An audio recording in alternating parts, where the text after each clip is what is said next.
the keys are to the glory days at the stick. From who's got it better than us to brick by brick.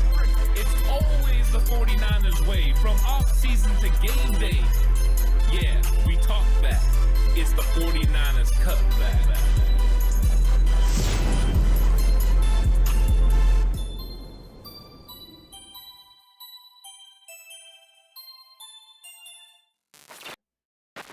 It's 49ers Cutback Podcast time. Welcome to the live stream. Alex, 49ers topics abound, but nothing bigger than the 49ers quarterback situation. Is Jimmy in? Is Jimmy out? I don't know. The media members are still saying Jimmy doesn't practice, so it's obvious Trey Lance is starting. But didn't we just say that they're not going to let anyone see Jimmy throw the football until they have to make a decision? And really, the first decision that's going to be made is what he's going to be listed at on the injury report tomorrow. And that is going to be the big telling sign, because if he's listed as doubtful, he probably will not play against the Houston Texans. If he's listed as out, of course, he definitely won't play. But if he's listed as questionable, there's a chance that Jimmy Garoppolo could play against the Houston Texans. And until we get to that report, I'm not willing to say that anything is going to happen.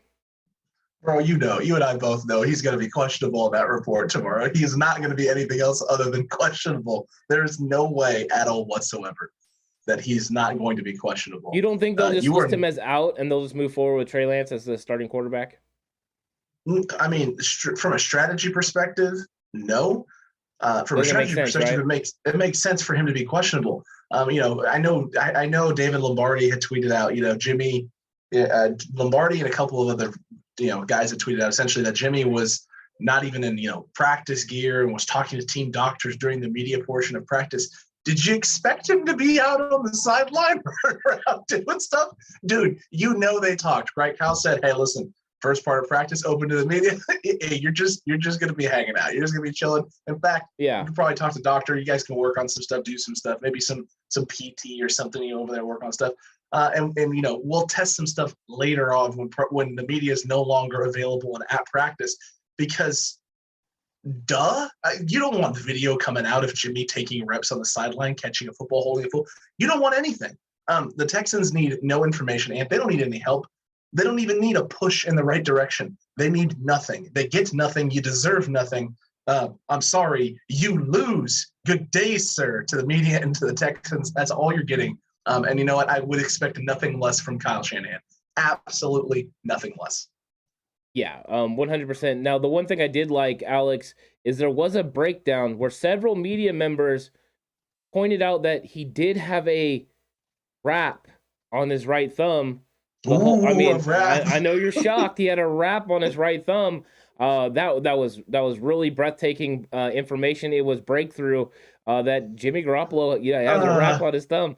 They're reaching because they got nothing, and the 49ers are going to give them nothing. And like you said, they deserve nothing because you don't want anyone to know what's going on. What's up, Nico? You have not missed anything yet. We were just talking about, the Jimmy Garoppolo, Trey Lance saga that continues, and nothing on their part. It's completely, made up of 49ers Twitter and the media itself. But everyone's trying to figure out what Kyle Shanahan's going to do. The one interesting thing, Alex, that I think that has, kind of come up during the week is how many people have told me, and they've reached out to me and said, hey, Ant, I know Trey Lance is better than Jimmy Garoppolo. How? Wait, and that's what I want to know. How? I just want to know how. If you can explain to me how, if you've got a way that I don't know yet, where I can see some Trey Lance, where I could say, you know what, Trey Lance is better than Jimmy Garoppolo, because I would love that. I just want to know how they know that. Do you know how they know that?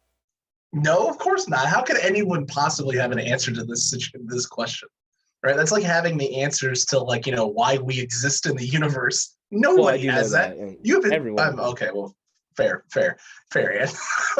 Look, at the end of the day, there's no way. You haven't seen Trey throw. You haven't seen him operate. All you have is second, third, fourth, fifth, 12th hand knowledge of what Trey Lance is doing in practice. That's what you have. That's all the information that we have. What is the reality? The reality is that Kyle Shanahan, John Lynch, this front office, the 49ers organization, talked with Jed York, made a trade up to 3 for a guy that they thought could be the future of the quarterback room for the 49ers. And they gave up some capital to do that.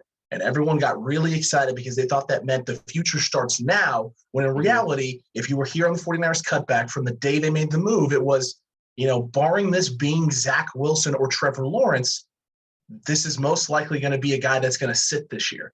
Because those are the only 2 names that we thought you would make a move for, get, and would start day one. Those are the only 2 names that we felt comfortable could potentially do that in this 49ers offense. Now, we've seen what Trevor Lawrence has done, and we've seen what Zach Wilson has done. It's not pretty.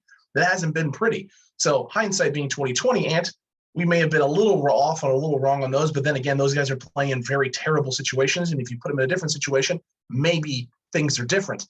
But it again, would be different, yeah. I would agree with you. If either one of those guys was in San Francisco, it'd be different. But again, you look at the actual situation right now. You have a quarterback who came in who had throwing mechanic issues in an elongated release, and he was cleaning up footwork. So you're coming in with 2 things that you need to have in a timing-based system in Kyle Shanahan's system, which is all about getting the ball out to the right guy at the right time. Now, he's highly intelligent. He's a very smart kid, and he's got a rocket arm, which means some of those issues mechanics-wise, maybe he can overcome that with him getting the ball out quickly and the velocity on the football. But if he's not ready, that's okay, because Jimmy Garoppolo can bridge you to the time that he's ready. And we've both been saying since preseason, since OTAs, when Trey Lance is ready, it will be Trey Lance's team. And until that time comes, it will not be Trey Lance's team, barring Jimmy being injured. So how anyone through 17 weeks of the season, Ant, can believe that Trey Lance is now officially ready, having seen him start one football game, play a half of a football game against the Seattle Seahawks, and not seen anything from him since. And at no point in time during all of this has Kyle Shanahan ever hinted at Trey Lance taking the starting job when Jimmy Garoppolo is healthy and playing well, tells me that everyone is full of malarkey baloney, Ant, and that at the end of the day, Trey Lance isn't ready to play over Jimmy Garoppolo unless Jimmy Garoppolo is not 100%. That's why Trey Lance is in the conversation right now, is because Jimmy isn't 100%. And Mike McDaniel came out and basically said this, not the same thing, but Mike McDaniel basically came out and said that Jimmy Garoppolo, he believes, is one of the best throwers of the football on the planet, Ant. On the planet was the direct quote. Mike McDaniels is a little bit of a quirky guy, and I get that he's putting confidence in his quarterback. That's some big praise being thrown that way. A couple of things. First off, I'm not going to let you get away with saying malarkey baloney. Okay, that's just too much. It's either malarkey or it's baloney. Malarkey baloney is just way over the top. And then I did see the comments, that came from Mike McDaniel. I thought, okay, I do like that he has a quick release. I do like that he gets rid of the football. But one of the best throwers of the football on the planet. It kind of reminds me of when Jim Harbaugh said that, Crabtree was one of the best catchers of the football. It's one of those things where I know you want to prop your guy up and you want to give him a lot of encouragement and praise. It's just a weird thing to say. But Nico, number one, what's up, David Campbell? Dave is always on here. What's up, James Vega? We want to say what's up to you guys. Nico Wilson says he's going to look better than he did against the Cardinals game, and they're going to reopen the play action playbook. You're right. If Trey Lance is out there, he is going to look better than they did against Arizona for a couple of reasons. Number one, they're not going against that Arizona defense that had Chandler Jones and J.J. Watt and, everyone that was there. Number two, his run game is going to be better because even if Elijah Mitchell isn't out there, he's going to have Jeff Wilson Jr., which he didn't have at that time. He had to carry the load for that run game. And Kyle Shanahan's game plan going into it was Trey was going to play one game. He knew Jimmy was going to be back after that. So he knew he could use extra bullets in the chamber, give Trey Lance more carries than he normally would in a typical, game plan for Trey Lance to try to get a big time win against the number one team at the time in the league in the Arizona Cardinals. That's what it was about. So things are going to look, way different this time. I think the game plan will look even more similar to a Jimmy Garoppolo-led game plan because Trey Lance has been preparing week in and week out, just in case something happens to Jimmy and he has to play. So there's not going to be a lot of things. It's going to be more seamless. But if Trey Lance is the guy out there, you can expect some wrinkles.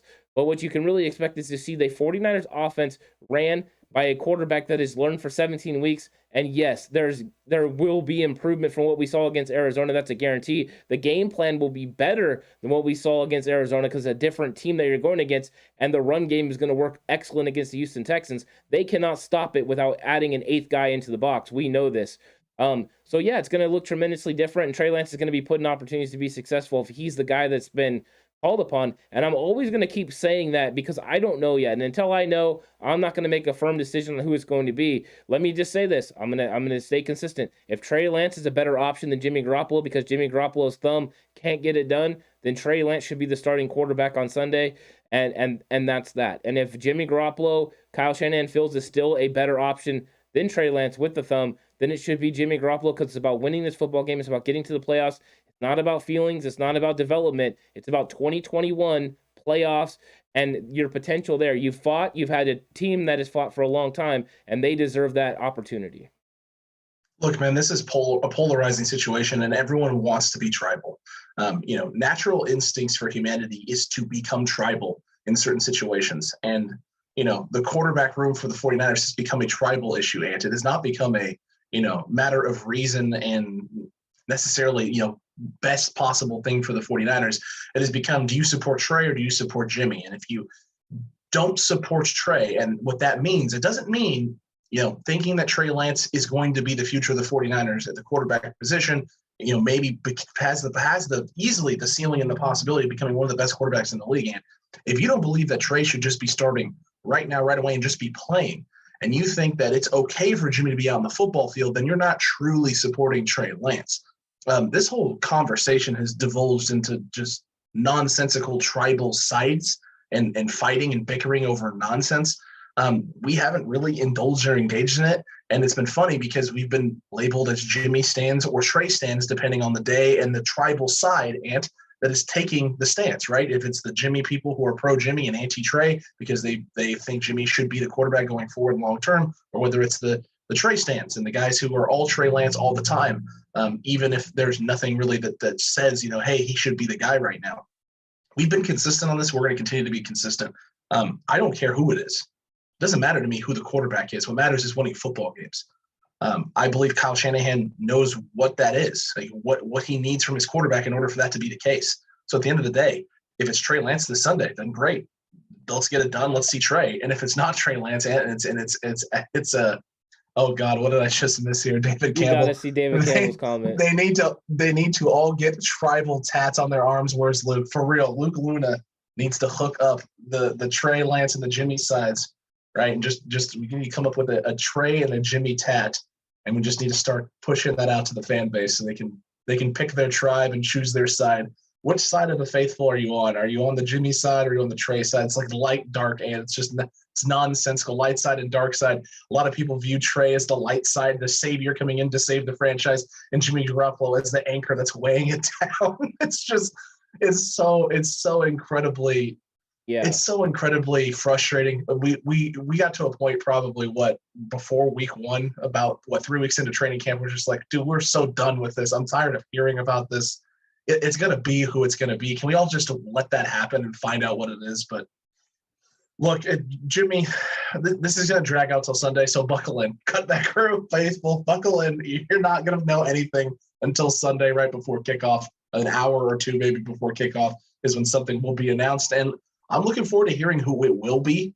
I know the Texans will also be looking forward to whoever it's going to be, Ant.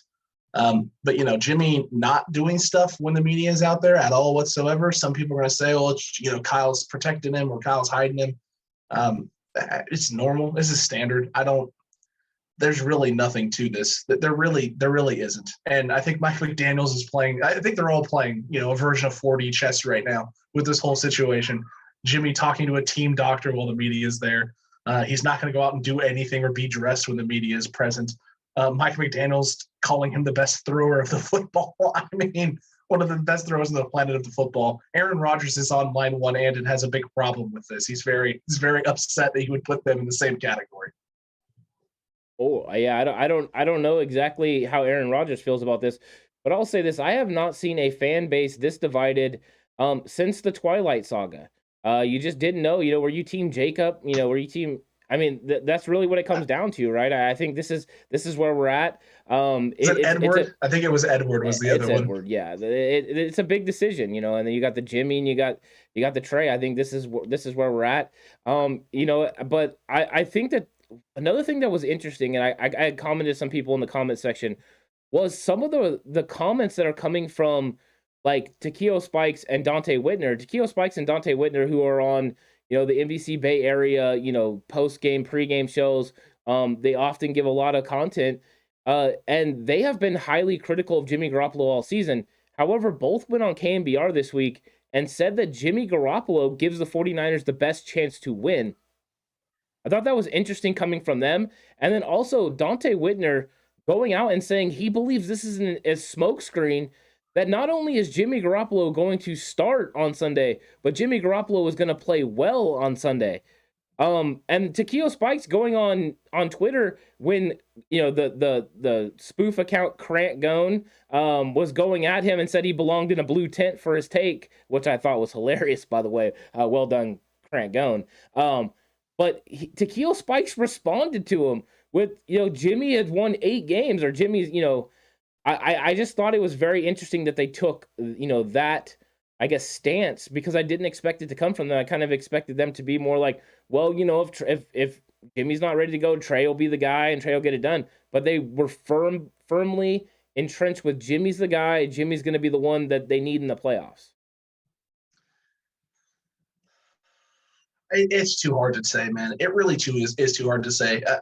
I believe deep down that Jimmy has to be the guy right now, but that's only because I haven't seen it from Trey.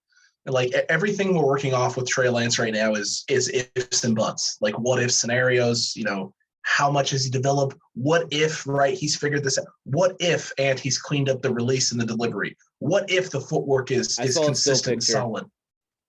It doesn't look like it. I saw someone posted something last week of him, in warmups throwing the long ball, and I'm watching it. It's a great long ball. It's great, but the windup's still there. The elongated release still exists. It's still a thing.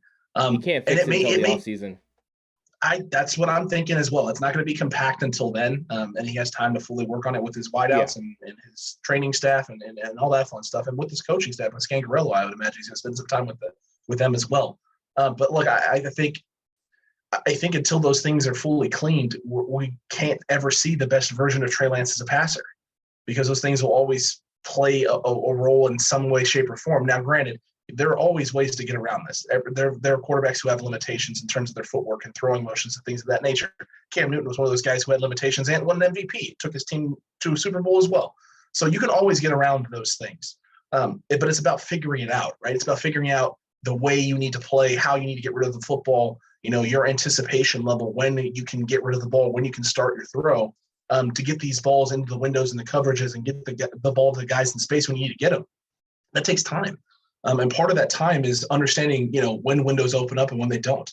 So it's not game reps necessarily that you need. It's so much as, just understanding coverages, where the weak points are, what teams like to do, what they like to take away, and where that is. And he's been getting a whole dose of that with Jimmy Garoppolo playing the way that he's been playing, the past 8 weeks, other than that Thursday night game. Jimmy played really, really well, extremely well. Some of the best football we've seen Jimmy Garoppolo play, which is why I'm still confused by people who are ranting and raving and saying that Jimmy Garoppolo has done nothing but regress since 2017. I don't know about you. I mean, the last 8 games other than that Thursday night game, man, it looked like 2017 Jimmy Garoppolo to me. It looked like the guy that we brought in. The aura was there. He was slinging the ball. He's throwing the ball down the sideline, outside the numbers, taking shots down the middle of the field, fitting the ball in the tight windows over the middle. Other than a handful of games, he really wasn't making a lot of turnovers. He didn't have a lot of picks coming into this season. The interception number was down, other than a few games where he put a couple of picks on the board. If you take those games away, he's in single-digit interceptions on the season. So it is what it is. I get it, but I'm just not there with some of these folks and some of these things. And my face is covering up David Campbell's super chat yet again. David, I am so sorry. I will read it for you. He said, it is a $4.99 super chat from David Campbell. Happy New Year. #TCC. Love this channel and love the crew. Go 49ers. Go Niners indeed. Go Niners indeed. And thank you for the super chat. Oh, 100%. David comments every single day. He watches, almost every single video that we put out, all the content. We're very appreciative of him. And you know what, Alex, when it comes to Jimmy Garoppolo's interception numbers again, he's hit 10 again this year. But his numbers are very comparable with Ben Roethlisberger. I happened to see a little bit of an argument that was going on between a couple of the faithful, and they were talking about, well, people are saying that Ben Roethlisberger needs to retire, and his numbers and Jimmy Garoppolo's numbers are very, equal and sufficient. The one difference is, right, is that Ben has been expected to be the driving force, where Jimmy Garoppolo has an excellent run game, that he, is able to build off of. The one thing I'll say about Jimmy Garoppolo is Jimmy Garoppolo's he's only doing what, Kyle Shanahan asked him to do. Kyle Shanahan wants him to live over the middle of the field, and he's going to want Trey Lance to live over the middle of the field as well, for most of it. Kyle Shanahan also understands where Jimmy is the best, so he's going to make sure that, the play calls and the things that he designs, kind of tease up Jimmy into good situations. Is Jimmy prone to make mistakes at times? Yes, he is. There are times that he makes mistakes and he hurts his football team, and you kind of know that. And it's one of those things where finding a elite quarterback in this league is, very hard to do. There's not very many, very many teams that find that elite quarterback, and when they do, they have to lock onto them. They have to take advantage of the opportunities and time that they have them. And sometimes it just doesn't work out. They had a very serviceable, good quarterback in Jimmy Garoppolo. Now they are looking to go with an elite young quarterback when Trey Lance gets there. I would equate this, Alex, in the situation that goes on with these two guys, is Jimmy Garoppolo was the PlayStation 3. He's very good. He's fun. The graphics are better than PS2. Everything is good about it. But when PS5 came out, it completely made it irrelevant. And I'm saying PS5 because I think Trey Lance has that ability to be the latest and the greatest, and that elite level. The problem is what people didn't want is they didn't want to have to wait all the way through the time. You had the pre-order, you ordered it, and it's sitting there on the shelf, and you can't go pick it up yet. And that's the frustration people have right now. They're still playing the PS3, and they want all the new graphics. They can't get them yet. But they're gonna get them eventually. So we'll see what happens. But I think that, unfortunately, this is going to be a topic we're going to talk about all week, and we may talk about it next week too, because if Trey Lance is a starter, there will be questions next week if Jimmy Garoppolo is going to come back, especially, whatever the outcome is in this football game. If the 49ers win and they clinch the 6th seed, then there's not going to be a big question because then Trey Lance is going to play next week no matter what. If the 49ers don't clinch that 6th seed and they want to be in that 6th seed, then there might be talk of trotting Jimmy Garoppolo out there next week. So there's a lot that's going to go into it. And what is up, Sean? Welcome to the show. Appreciate it. Hey, anyone from the 49ers Cutback crew, anyone from the 49ers Faithful, leave questions. We are looking to interact with you. We just got some, Discord going because we had a lot of conversation in our comment section. I mean, there has been takes all over the place. Literally back-to-back takes. We had one person telling us they were being very appreciative of us, of our objectivity, and making sure that we're not thinking with emotion, that we're just looking at it this way. And then we had somebody that said we are completely wrong, over the top, ridiculous. They're never going to listen to us again. The same video sparked those exact same responses, or different responses, Alex. And I'm confused. It's confused. interesting. I thought we were in the middle somewhere, but apparently we're on. Apparently we're not. We're over the top. We did get a good question though. Sean jumps in right away with a great question. How short should Jimmy's leash be if he plays?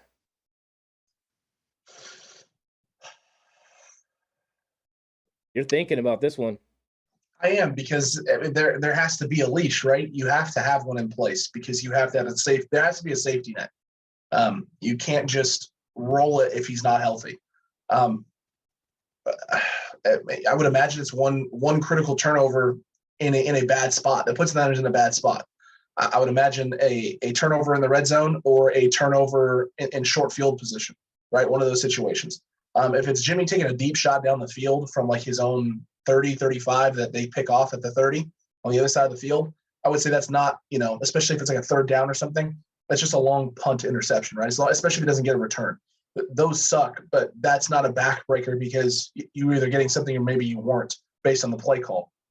If you're in the red zone and Jimmy Garoppolo turns the ball over and off a bad throw, That's definitely a big question mark and a concern. If he turns one over and gives them short field and easy points, I would imagine a one turnover like that would be enough for Kyle to be like, all right, let's back off of this right now. Let's go to Trey. I know that seems probably really short for a lot of people who are like, well, Jimmy's played really good. And I mean, yes, he made a mistake, but maybe that seems unfair.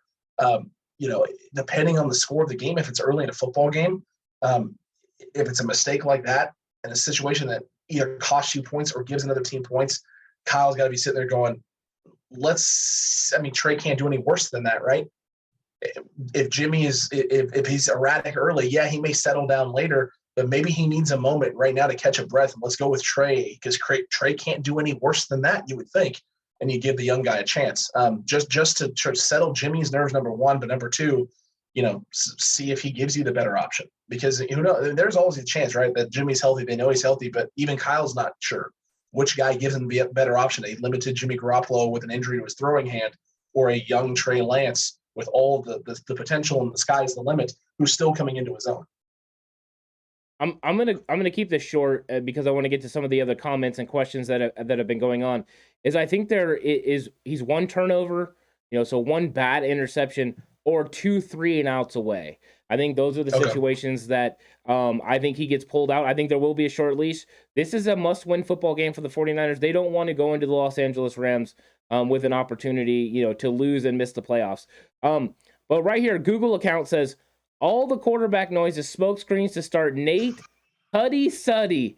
I'll bet my firstborn on this. Also, your channel kicks ass. Love the content. Thank you, Google account. We always love Google account on here. Google account's great. It's fantastic. Sean says, so stoked to get to watch you guys live. Mahalo, guys. Love your show. Glad to have you on, Sean. Glad to have you commenting. It's great. We're glad to be live. This is fun. Brad Jones says, depends on how good Trey looks against the Texans. That's a good point. He also said, no way Jimmy is playing the Texans this weekend. Kyle's just playing games to keep the Texans guessing. Okay. That could be. That could be the case. 100%. 100% could be. And I see Brian Harris is sort of agreeing. He says, Niner gang, let Trey play. Open up our run game, please. There's lots of avenues to run the football against the Houston Texans. The Houston Texans are going to have some struggles, especially on the weak side, Alex. If you watch the, know your opponent earlier today, the weak side linebacker is a big time struggle for the Houston Texans. 1,000% it is, and 1,000%.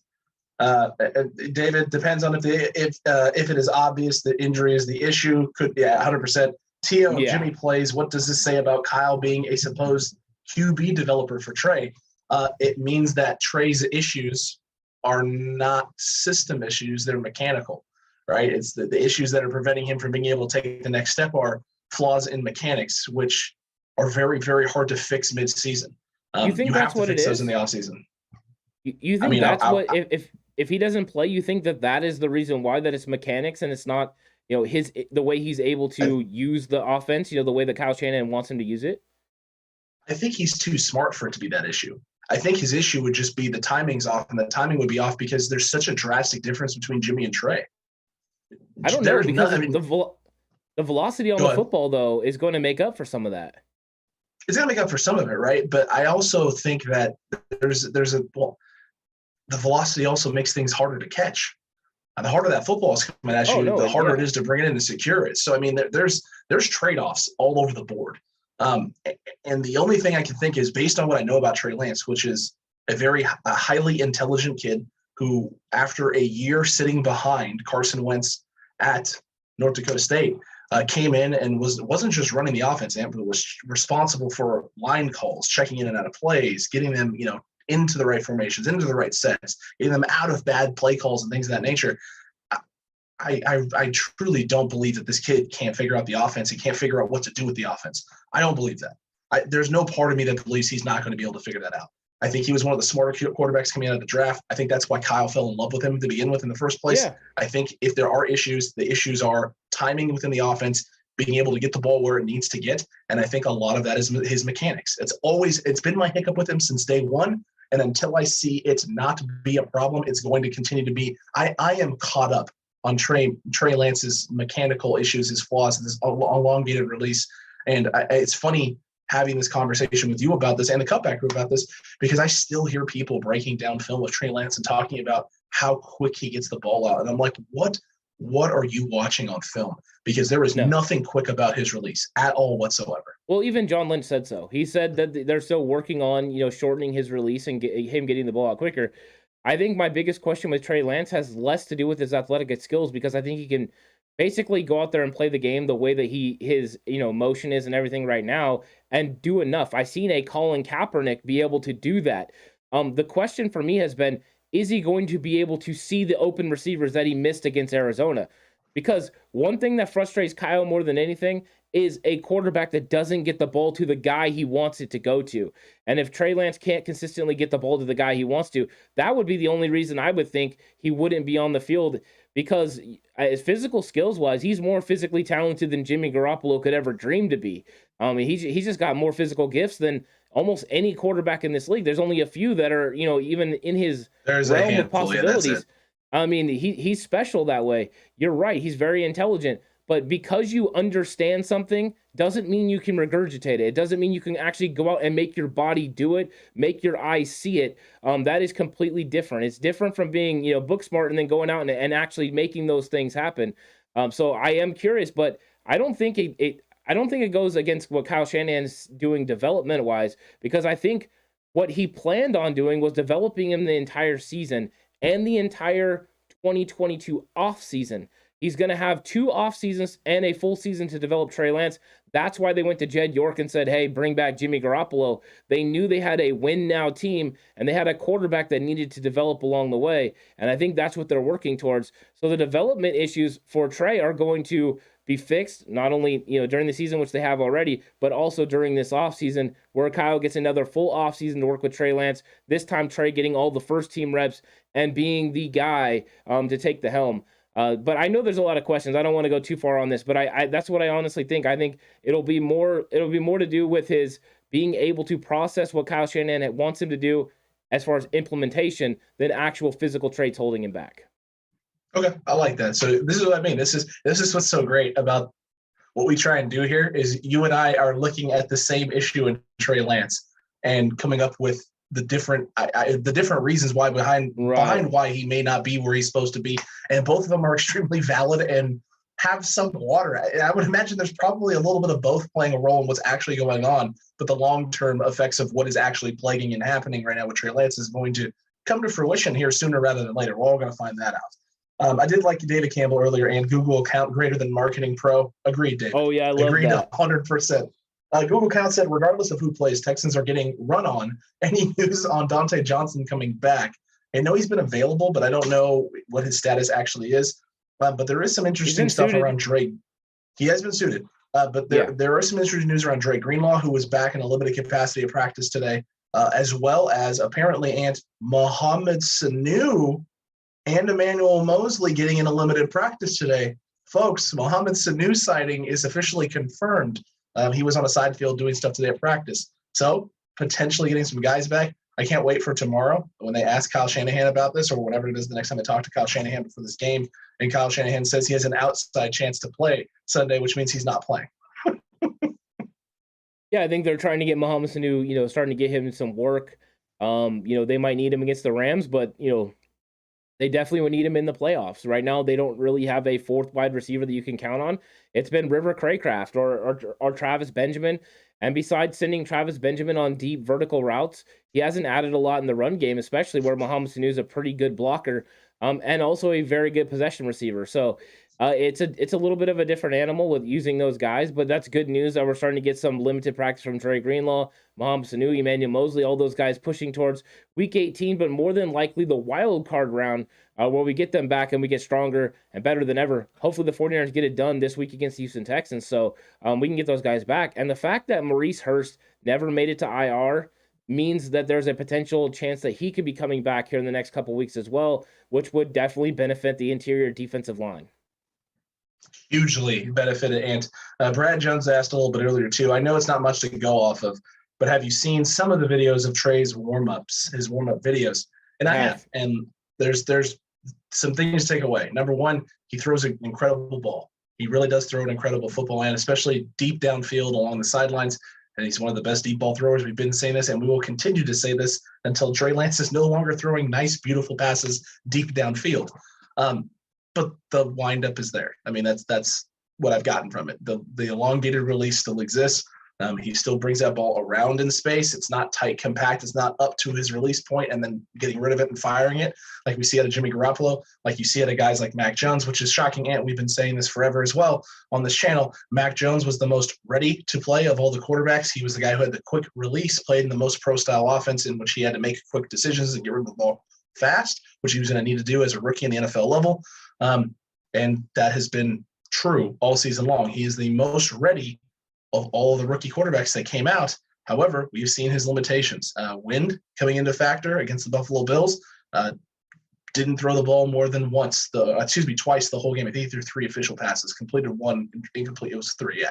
So threw 3 passes. And in the last couple of weeks, you've needed him to really take care of business. Their run game has been stifled, and Mac Jones has struggled because he isn't necessarily the best thrower of the football. Yes, he can get the ball out quick, and yes, he can operate, middle of the field pretty well, short, underneath, intermediate stuff. But the deep ball accuracy there's concerns. Outside the numbers, accuracy, concerns, and throwing with pressure in his face, concerns because of all the quarterbacks, and he was the least athletic of all of them. So we always said this. Trey Lance had probably the highest ceiling. Mac Jones was the most ready, but had the lowest ceiling, right? He had the highest floor, but the lowest ceiling. So if you liked crammed rooms, then Mac Jones is your type of quarterback, and if you love vaulted ceilings, if you love walking into a room and seeing the sky is the limit when you walk in, then Trey Lance is always going to be your guy. And shockingly, Kyle Shanahan wanted himself a ceiling with a sky view. Right? It seemed like skylights everywhere, open doors. It felt like he walked into a room and the possibilities are endless. Yeah, I mean, he got himself a quarterback that he felt he could mold into being something special that could be one of the elite ones that could lead this franchise into the next decade. And that's what he went out and got. And I think that, watching the picture or looking at the videos, looking at some of the still shots, I mean, yes, the release is still a little bit elongated, but we've seen him be able to have some success in this league already with that motion as constituted. I've seen other quarterbacks be able to have that success. He can get it done as long as he understands what his reads are. If he has a very good understanding of what his reads are and he can throw with anticipation with the velocity that he puts on this football, he can get the ball to his receivers in the windows that he needs to get them to. So I'm not really as concerned about that as maybe like you are about the elongated release. I do think it leaves him susceptible, in cases where defensive linemen get their, arms around him, or where defensive linemen are able to time, his motion and be able to get their hands up and bat the balls down. That is something we saw against Arizona. Those things are concerned. But one of the ways that they can counteract that is, number one, he can find the open windows, move in the pocket, which he uses his pocket, his feet a lot, move in the pocket, find the open window, and then get the ball out. But he can find these guys. He can do it. It's just all about locating which receiver is open at which time and then throwing with anticipation and getting the ball out. And if he does that, he can still be very successful in this league. And yes, he will look a lot better than he did against Arizona. The game plan will be better. The team that he's going against is, tremendously better, or not tremendously better, I'm sorry. And the 49ers offensive line is also playing with more continuity now than they were against Arizona. They'll be better. They also will be more equipped to play with Trey, because I believe Trey won't hold on to the football as much. He'll get the ball out and get to his receivers, his checkdowns when he needs to, and not force these offensive linemen into bad situations where they got to pull, hold, or just get caught in awkward situations as he runs around. Look, you just answered Brad's question and you just answered Sean's question. Sean had asked essentially that has our offense had enough time to install a Lance-friendly playbook to take full advantage of his skill sets? I'm a little bit worried about holding calls on our O-line. Look, I don't think a lot of it was Lance-friendly playbook so much as, Lance not trusting what he sees. Kyle did not grab Trey Lance to change his offense. Like he didn't want to change what they do. He wanted to expand upon it. He wants Trey to come in and be able to do the things that Jimmy already does and then take it to another level and add in other pieces. So what you have right now is Kyle trying to get Trey to a point where he can do the things Jimmy does at a very high level, and then also add Trey's skill set, the deep ball, right, the running of the football as well, his mobility, his athleticism, all those things, extending plays, all of that. But what you have right now is an O-line that is constituted and has been built around Jimmy Garoppolo's quick release, which means Trey, you got to get the ball out quick. I mean, maybe not as quick as Jimmy, but you need to try and emulate that as best you can. And that starts with trusting your eyes and knowing what you're seeing and being able to get the ball out on time to those guys in space and let them go make plays. I know people complain all the time about Yak with Jimmy Garoppolo. Yak is important. Yak keeps defenses honest. Guys being able to run after the catch makes defenses not be able to just sit back in space and let guys catch the ball underneath and then, let them run around. If you had a bunch of receivers and who can just get open, catch the ball and get tackled, then defenses are like, okay, cool. We don't have to worry about Yak, right? We be aggressive on first and second down. We put them in third and longs. We make them catch the ball in front of the sticks. You rally, you tackle, you get off the field. It's an easy formula. But because you have George Kittle, Deebo Samuel, Brandon Ayuk, Kyle Juszczyk, these type of players out in space who can catch the football and then get that extra yardage, break tackles, and get first downs, you can't play that way. Playing that way can lead to problems. Playing that way can put yourself in, third and longs and us converting and getting, continuing drives and staying on the field. So Yak is important. And Trey is going to use that. He's got to be able to use that to his advantage as well. But part of that starts with him being able to just trust his eyes, trust what he sees.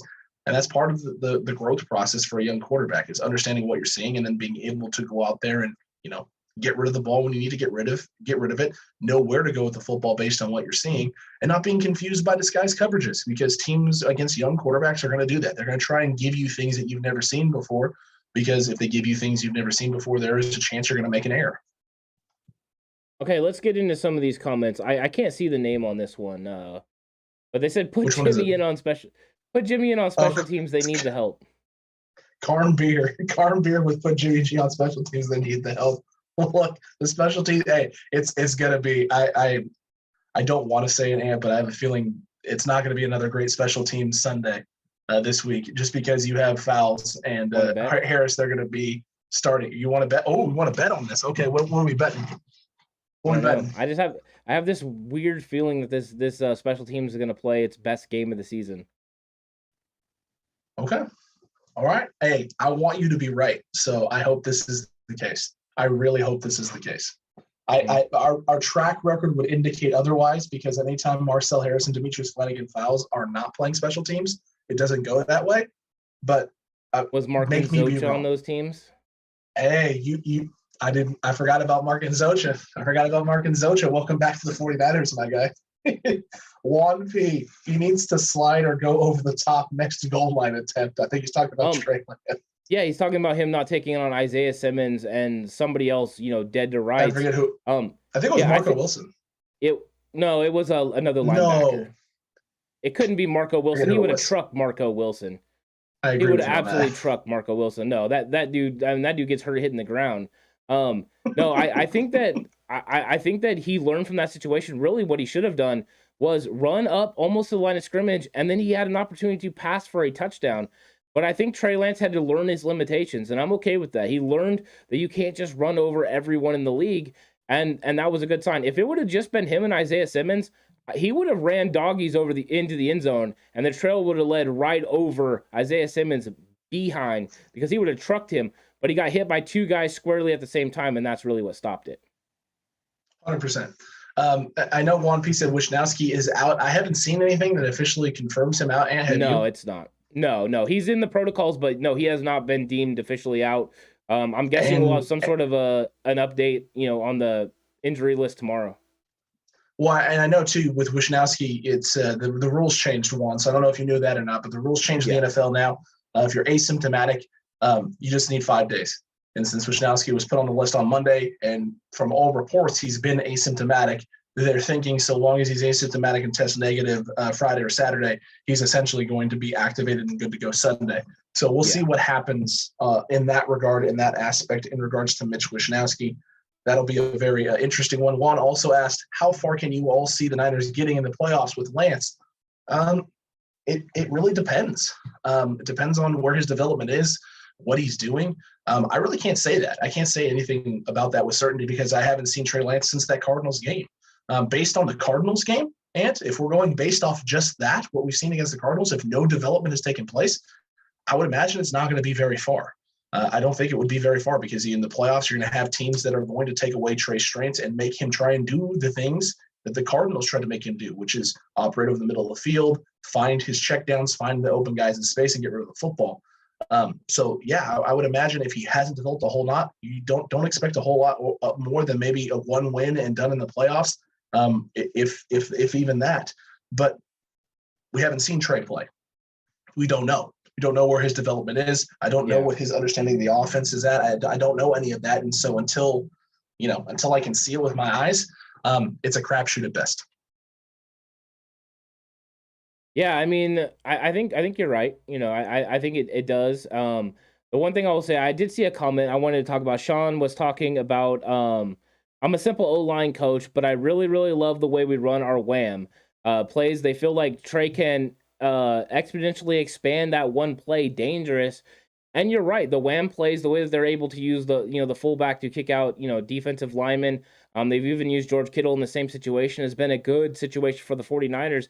And the run game can expand in a big way, with Trey Lance as the quarterback. That is 100% true. And I think David Campbell, or I don't know if it was David Campbell or Brad Jones, I'm missing out on who it was. One of them talked about the fact that the last time that the 49ers, had Trey Lance at quarterback, they didn't have Elijah Mitchell because he was pretty much on a pitch count. He only was able to carry the ball under 10 times. And then they had Trey Sermon as the other back. There was no Jeff Wilson Jr. This is something that I alluded to in the comment section, to somebody else, this is something that was a real problem. That's why they had to count so much on Trey Lance to run the football in that situation. And what Kyle Shanahan was trying to do to win one football game. That was what it was about. It was about winning one football game. It won't be that much different from what he's doing this week against the Houston Texans, because he knows if he wins that one football game, they can probably rest, in week 18 against the Rams. So they're going to be pulling out all the stops to make sure they beat the Houston Texans and secure themselves a playoff chance, because they know once you get into the playoffs, anything can happen. And that's why when it comes to Trey Lance, even though we don't know who he's going to be, some of these matchups against certain teams, maybe with Jimmy Garoppolo, don't seem as great. With Trey Lance, could be a little bit more scary for those teams. One of those teams that might be more worried about playing against a Trey Lance would be somebody like Tampa Bay, for instance, where you could take advantage of the read option game against them. So I think that matchups, and styles make fights, and some of these teams would be leery of playing against a Trey Lance. Now, Alex, I wanted to bring this up because Mike McDaniels had the comments about Jimmy Garoppolo being a great thrower of the football, or one of the best in the world. Mike McDaniels, because we've had the Kyle Shanahan say that he gets out of rhythm, when he goes two quarterbacks. What would stop Kyle Shanahan from looking at Mike McDaniel and being like, look, we're going to go two quarterbacks. When Jimmy's in the game, I'm going to call offense. And when Trey Lance is in the game for those plays, you're going to call the plays. That way you can stay in rhythm and I can stay in rhythm. Yo, that right there, Ant. That right there is a very interesting idea and an interesting prospect, and could work, because you have two coaches all throughout the week who are working on working on the same game plan, but number two, focused and centralized on each quarterback's strengths against what they're seeing each team do. So when Trey, it's like a break, right? It's honestly a break for a coordinator, because when that happens, you could go back to the tablet while Trey's in the game, if you're Kyle Shanahan, and be looking at what defenses are doing against Jimmy Garoppolo.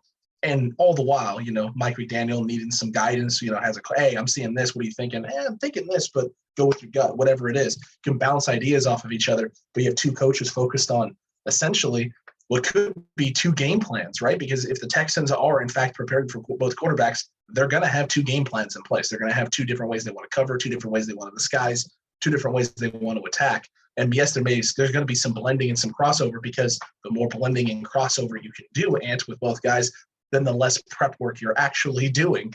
But yeah, that could work. I didn't think about that, man. That's brilliant. That is absolutely brilliant. Yeah, I was thinking about this as you could, definitely help with rhythm problems.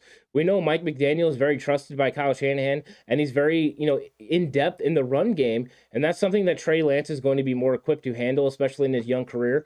Of course, they could formulate and put together the game plan together, what they would want to see from Jimmy Garoppolo on offense, what they'd want to see from Trey Lance on offense, but actually going down and executing the play calls, depending on how the defense is playing against them, it might afford them the opportunity to go with a more two quarterback system, especially now with Jimmy Garoppolo with the injuries, and still not throw Kyle Shanahan off, target on what he is trying to do, because he can keep the rhythm, because he can pick up right where he left off, because he never has to lose train of thought of what he was doing to the defense.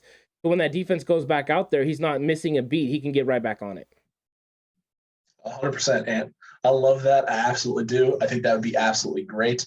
David said, wouldn't that still take him out of rhythm? Not necessarily, because if he's not having to adjust to what defenses are doing to Trey, that means his mindset is still in Jimmy Garoppolo play calling. He's still calling the offense based off what he's been seeing with Jimmy Garoppolo. So the minute Jimmy Garoppolo goes back in there, he's going to see more of what Jimmy Garoppolo has been seeing, not less. Because if he goes out there and they do what they were doing to Trey Lance, then that means they're going to be taking away certain things. They may be loading the box even heavier to stop the run. They may be playing 11-on-11 football, which means more one-on-one opportunities, which means play action. Jimmy thrives in play action. It also means they're going to probably take away the deep ball, which means you're leaving the middle of the field wide open, where Jimmy Garoppolo thrives. So have fun with that. That's going to be a problem. So no, it could, in theory, I understand what you're saying, David, right? Like, well, he stops calling plays and he can get out of rhythm. I understand that aspect of it. But as a coach, there were times in games I'd come up with a game plan, especially when I was coaching basketball. I have a game plan. I have my script of offense, and we have our defense, our press, our rotation, whatever it is that we're doing in that game. And we'd go into the game, and it would work. When I say perfect, I mean perfect. The coach would burn 5 timeouts in the first 4 minutes of the game, literally blow through all of his timeouts early in the first quarter of a game to try and stop the bleeding. And we'd be up 32-8. And I'm sitting there going, okay, well, I've gone through the script. Everything's going really well. I just need to watch. So, hey, you guys, hey, it's on you. You're running offense now. You do what you think you're seeing, go with it. And I let my guys just kind of go through and run things they want to run, try things they want to try, and let me see what the defense is doing, what the game plan is. What adjustments are you actually making? Because sometimes, right, you game plan and script things for not just what you think you're going to see, but also what adjustments you think teams are going to make. So you have things in place to try and bait and play off of, I think this guy is doing A, B, C, D, however long that list is. And if you get all of the answers right on that test, then it's beautiful, it's gorgeous, and you absolutely, take complete control of the game very early on, but there's still more adjustments to be made and still more things are going to be done. And so, in this scenario, all right, having 2 quarterbacks, it gives you a time to kind of see what adjustments they're making and what they're doing, because you're going to see them go out there and shift and change and move pieces around. So this could very well work. Will it be something that Shanahan wants to do? Who knows? But this is a very interesting prospect, Ant. That is for sure.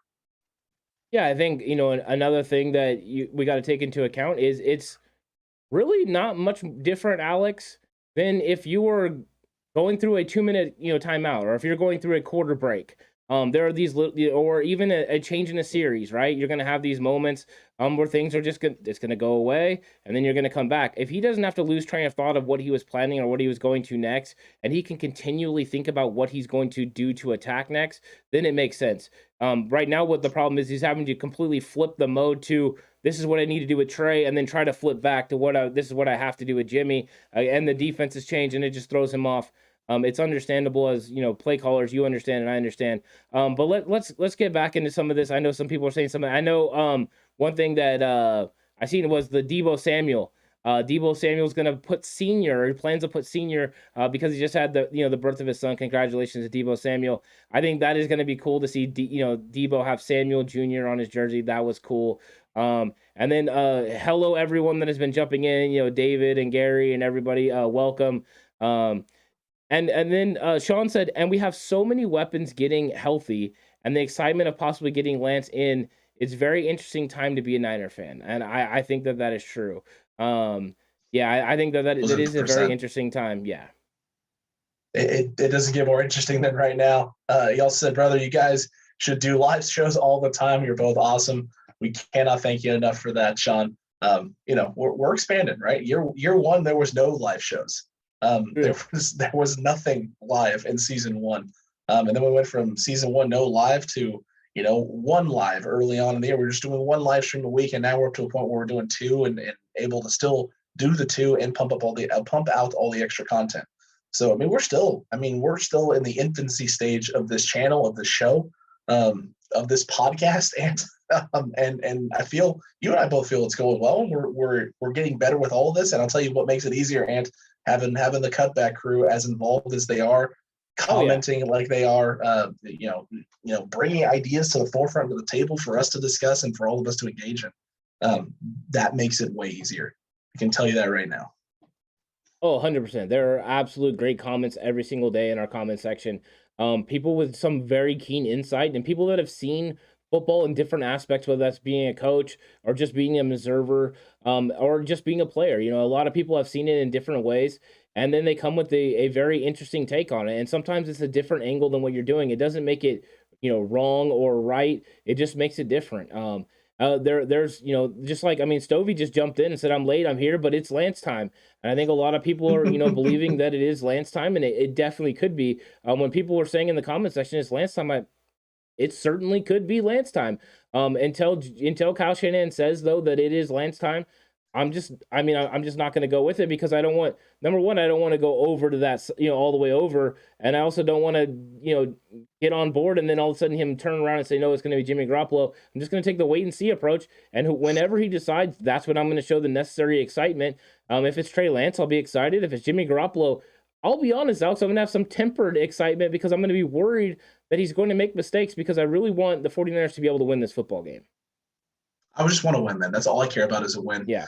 Philip here said Trey has to show that he can execute the offense. He doesn't need to win the game. If 49ers lose the game, don't blame Trey unless he actually lost it. Philip, we would never do that, number one. Number two, I don't know anyone that's going to blame Trey if the 49ers lose. I don't know a single person. Even if Trey makes mistakes, Trey's a rookie. Trey's supposed to make mistakes. So if Trey goes out there and makes mistakes,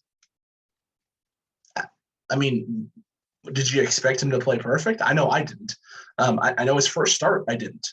And after that first pick early on, I didn't freak out. I was just like, okay, well, let's see how he responds. I even said that in the Discord, because some people started freaking out in the Discord in the games page. And I was like, just take a breath here, take a beat. Because if that's the last mistake he makes all game in terms of turnover-wise, okay, I'll take it. Early in the football game, one of his first throws of the game, stepping up in the pocket, climbing, trying to throw over the middle of the field.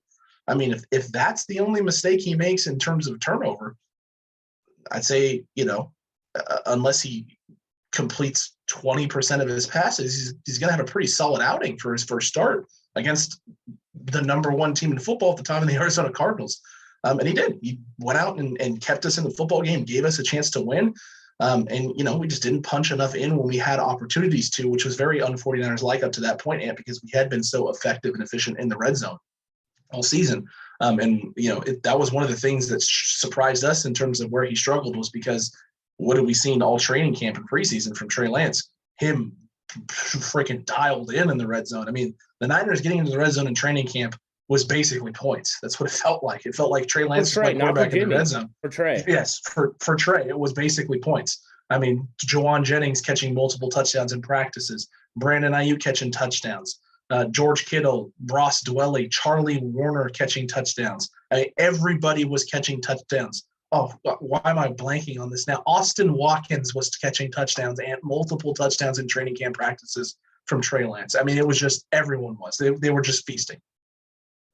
I seen Philip is asking another question. Before I get to it, though, I want to say this about Trey Lance.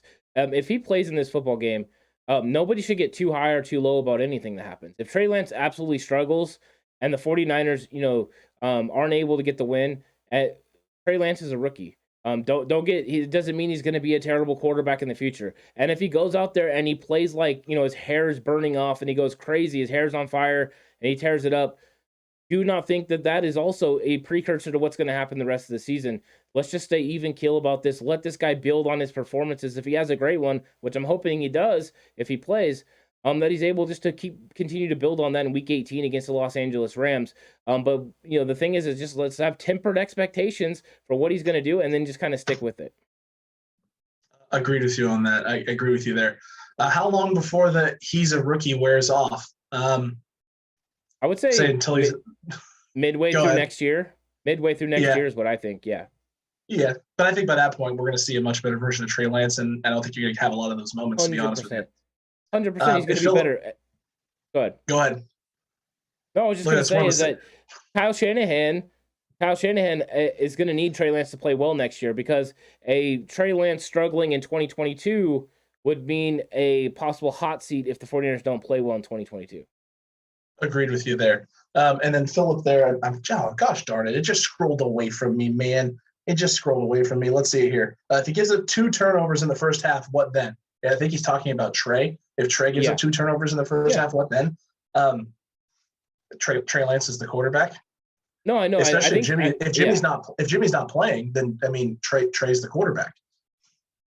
Trey's the quarterback, and people are going to blame Kyle Shanahan for not playing him earlier. And that's the good news for Trey Lance. I mean, that really is the good news for Trey Lance.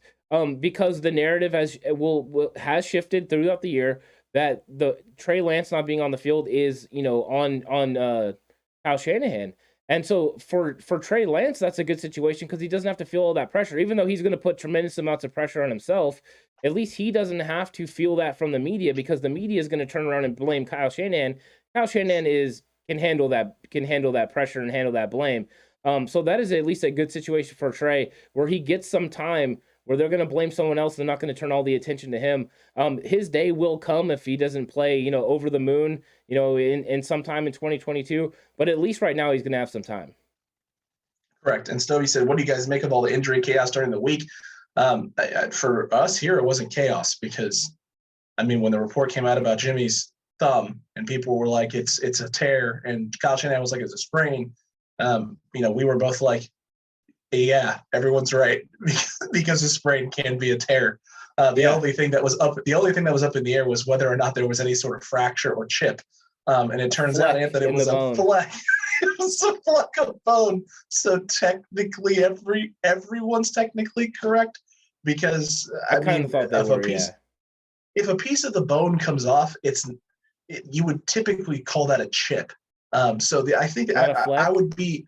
Listen, a fleck is technically a chip because a piece of bone came off, right? So Kyle basically talking about how for him, because the bone wasn't the issue, it was always the UCL muscle, why he didn't worry about the piece of bone that wasn't on Jimmy Garoppolo's hand anymore being an issue or a problem. And everyone else wanted to take that and run with it as making the injury, compounding and making the injury worse. The only person I'll knock is Schefter, because Schefter called it a fracture, and I don't consider a fleck of bone a fracture. I don't know a lot of medical people that would call a fleck of bone coming off of any body part as being a fracture. They would call it a chip in the bone or a fleck of bone. I just enjoy the fact, Anthony, I get to say fleck a lot of times. I could tell. Yeah, your whole statement was on fleck. But, T.O. says if he plays like the Arizona game, I won't be disappointed. I don't think you would be either, T.O., because I do believe that if he played, like he did against the Arizona Cardinals, they might actually beat the Houston Texans with the similar performance from Trey Lance. But that would mean that they would have to call upon Trey Lance's legs if you have a similar outcome, to that game. So that is something. And then I seen where Sean is saying, if Trey wins these last 2 games and we end up in the playoffs and Jimmy is injured, what happens if by the time we get to our playoff game, Jimmy is healthy? Oh, do we stay with Lance? I think it all depends on performance. If Trey Lance performs well, and if he's tasked with playing against the Texans and the Rams and he plays really well or plays good enough to be at a level that Jimmy Garoppolo has played, he has added dynamics that Jimmy Garoppolo doesn't have, including the legs and being able to run. So those are things that would be advantageous to Kyle Shanahan leaving him in this offense. I think that is one of the things that Jimmy Garoppolo has to have in the back of his mind, and one of the reasons he's pushing. Yes, he wants to be on the field for his team, but also he knows that Trey Lance was drafted for this particular reason, and if Trey Lance goes in there and executes at a pretty good clip, that he's going to find himself on the outside looking in, and we'll have more of a Colin Kaepernick situation with Alex Smith, where it's Trey Lance leading this football team into the playoffs and not Jimmy Garoppolo. Correct, Ant. That's exactly what very well could happen, and I don't want to think about it or worry about it until I see Trey play. That's where I'm at with this. I'm not going to hypotheticalize on this at all. I don't like that word there, hypotheticalize. Hypotheticalize. I'm doing it. I'm making up the words, man. Bam, I guess bam. So look, I at the end of the day, it's going to come down to Trey. Trey is going to determine what Trey's role is the rest of the season if Jimmy's not playing this Sunday. If Jimmy doesn't play this Sunday, Trey has the opportunity to seize control of the job, sees control of the team and sees control of the momentum and getting this team in the right direction and playing at a high level. I've always said that I think Trey needs to elevate and take the team to the next level before I think Kyle would be ready to move on and make the decision to go with Trey Lance. But at this point, with Jimmy's injury being on the throwing hand, he just needs to play at Jimmy Garoppolo's level. He's playing at Jimmy Garoppolo's level and isn't turning the ball over and isn't making crucial mistakes and, is able to extend drives like we saw against the Arizona Cardinals where they were consistently getting across midfield, then yeah, this will be Trey Lance's job to lose, not Jimmy Garoppolo's job to lose. Jimmy will have lost it to Trey, and Trey will be probably the guy leading this team forward. But we got to see it this weekend, and we got to see what happens still with Jimmy Garoppolo. There's still time. There's still time for Jimmy to get on the field and show that. I think tomorrow's injury report with the injury designations will be telling, but won't actually be the story because I think you and I both expect Jimmy Garoppolo to be questionable tomorrow. Not doubtful, not out, questionable. I honestly don't know. I don't. I mean, from a strategy point of view, you would think he would be questionable. That there's a chance that he could play. But I don't know for sure if that's what they're going to go with. I mean, I wonder if they think that at that point they've done enough. Game planning is already pretty much done for the football game. You've already went out there and executed practices. I thought this is what they would have done against Arizona. However, they named Trey Lance as a starting quarterback on that Friday, and he was ready to roll. And they deemed that Jimmy Garoppolo was out. So I don't know if it's going to be something similar or different. And because I don't know, I'm just not going to go there. I'm just going to wait, see what this injury report says, and then react accordingly to it. If they name Trey Lance a starting quarterback and Jimmy Garoppolo is out, then, I'll start thinking about, how they're planning to attack the Houston Texans using Trey Lance as a starting quarterback. And if they say that Jimmy Garoppolo is questionable, then that will put into my mind that, yes, there's a belief that Jimmy Garoppolo can go and play. And so we have to prepare ourselves for the thought process of Jimmy Garoppolo's leading this team with an injured thumb. And what is that football going to look like on that very first throw? Because I know I'll be sitting there waiting for it to happen. With bated breath, we'll be waiting and hanging on every pass. Last question of the night here from Sean. Is Arden Key one of the best players that we've picked up, better than Hyder? At this point, since the move on the interior, yeah, his impact has been huge. Him on the inside on pass rush downs has been great for the 49ers. It's added an additional layer. Him, Eric Armstead, and Nick Bosa, those three have been a force and a problem. And Jordan Willis has stepped up in a big way. Charles Omenihu has also been a great addition, but he's definitely one of the better additions on that D-line that they brought in. Yeah, I would say he's made more of an impact, than Kerry Hyder did because Kerry Hyder, was kind of like the lone wolf out there, but Arden Key's still been able to make production. You wonder what Kerry Hyder would have done being able to be a rotational piece coming off the bench, in that, with Nick Bosa and with all the rest of the talent that they had. His numbers could have been even more elevated, but he played a lot more snaps than Arden Key, and Arden Key is still having production that is on pace with what, Kerry Hyder did. So I would say, yes, that Arden Key has been a nice pickup and a very big pickup, and maybe the biggest one that they've had since, Kerry Hyder came to the football team. But I think this is going more to show that if you put a very talented defensive player, especially a defensive lineman, with Chris Kasarik, more than likely, if he thinks that they fit his scheme, he's going to get them out there and they're going to be able to make big plays, and he's going to end up making them a lot of money. 1,000%, and that's going to be the case. Arden Key has been absolutely huge. Ebukam has also been huge, or Ebubom, as the cutback crew likes to call it. Love it. Absolutely love it. And Coach Kasarik is the GOAT, man. He is goated at this point for everything he has done for this D-line, and I'm so happy he's in San Francisco. But Cutback crew, look, we hope you enjoyed the live stream, the Q&A. Go enjoy some Thursday night football. Just go enjoy, New Year's. Yeah, New Year's tomorrow. We're not going to have any content that comes out, so that way you can enjoy your New Year's Eve leading up to the late night you're going to have, and then you can turn around and tune in Saturday, for a lot of content, more content than we typically put out. What's Good with Jay in the Bay. You'll have a Madden sim to watch, as well as a game plan video. That'll be a lot of fun as well. So make sure you're subscribed if you're not. If you're new here to the channel, hit that subscribe button right now, hit the like button and that notification bell. Yeah, definitely. And Sean, awesome. I'm glad you were on the live with us, and we had a great time. And thank you to everyone that joined, all throughout the live, some of the, the day ones, David Campbell, Gary, David, V.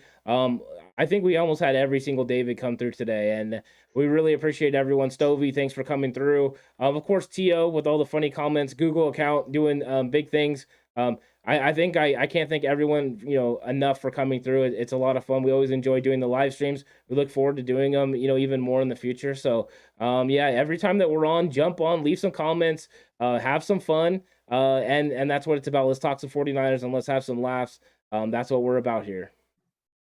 Absolutely, T.O. Size does matter. Grant Cohn would agree with that as well. Size does matter. Cutback crew, we'll see you on the next one. But, Ann, I think it's about that time. Oh, yeah. Let's chalk another one up.